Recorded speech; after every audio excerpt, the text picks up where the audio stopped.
There's still a massive orgasm gap between men and women in hetero relationships, and apparently it doesn't get better with age.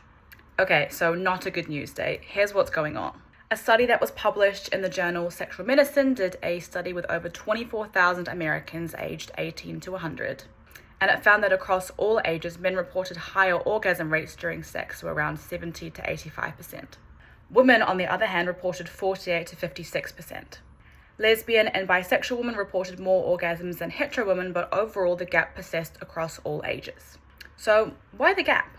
Well, it's probably not unlikely that one of the reasons for this is the way that society prioritizes male pleasure and undervalues women's sexual pleasure.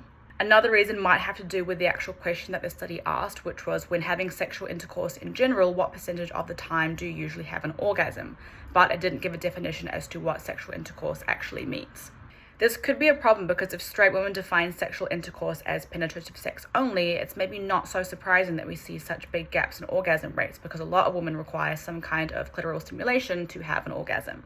Sex educator Dr. Emily Nagoski instead poses a different question which might be helpful to think of instead, which is, what percentage of the sex do you like?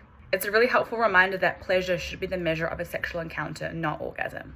To do this, we need to have a good understanding of our bodies, what makes an experience sexually satisfying for us, and then how we can communicate those needs and pleasure drivers with a partner.